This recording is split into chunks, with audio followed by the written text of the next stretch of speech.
ఈ మధ్య కాలంలో వరుసగా రైలు ప్రమాదాలు చోటు చేసుకుంటున్నాయి. తాజాగా ఉత్తరప్రదేశ్లో మరో రైలు ప్రమాదం జరిగింది.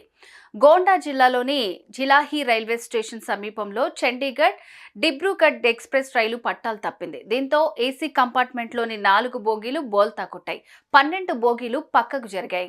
భవిష్యత్ అవసరాలకు వర్తమానపు అవకాశమే ఈశాన్యలో మీరు పెట్టే పెట్టుబడి. ఈశాన్య వెంచర్స్ లో ఇప్పుడే ప్లాట్ బుక్ చేసుకోండి. మీ దగ్గరలోని ఈశాన్యాస్ ప్రాపర్టీ అడ్వైజర్ ను సంప్రదించండి. ఈ ప్రమాదంలో 2 ప్రయాణికులు మృతి చెందగా చాలా మంది గాయపడ్డారు. వారిని స్థానికంగా ఉన్న ఆసుపత్రికి తరలించారు. మృతుల సంఖ్య మరింత పెరిగే అవకాశం ఉందంటున్నారు. కాగా చనిపోయిన వారి మృతదేహాలను పోస్ట్ మార్టం కు తరలించారు. ఘటనా స్థలంలో సహాయక చర్యలు సాగుతున్నాయి. ఎమర్జెన్సీ రెస్క్యూ టీం కూడా అక్కడికి చేరుకుని సహాయక చర్యలు చేపట్టింది.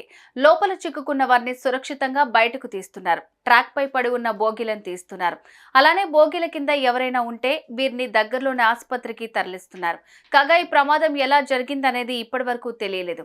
మానవ తప్పిదమా లేక సాంకేతిక సమస్య అనేది ఇంకా తేలలేదు.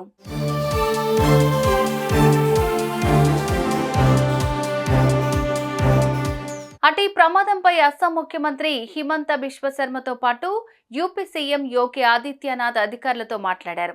సహాయక చర్యల్ని ముమ్మరం చేయాలని, గాయపడిన వారిని తక్షణమే ఆసుపత్రికి తరలించాలని ఆదేశాలు జారీ చేశారు.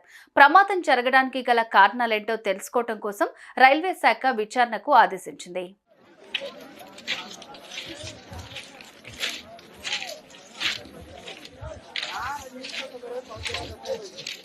ఒక్కసారిగా రైలు పట్టాలు తప్పడంతో ట్రైన్లోని ప్రయాణికులు తీవ్ర భయాందోళనకు గురయ్యారు. చాలా మంది తమ లగేజ్ బ్యాగులు పట్టుకుని బోగీల నుంచి బయటకు వచ్చేశారు.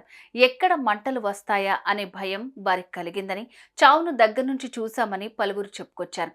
కాగా సడన్ గా ఇలా జరిగిందని, ప్రమాదం ఎలా జరిగింది అనేది వారికి కూడా తెలియటం లేదన్నారు.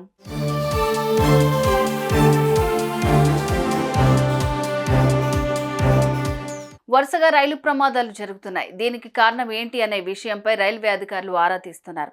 అసలెందుకు ఈ ప్రమాదం జరిగిందనేది ఇంకా క్లారిటీ కూడా రాలేదు. త్వరలోనే అన్ని విషయాలు చెప్తామన్నారు పోలీసులు.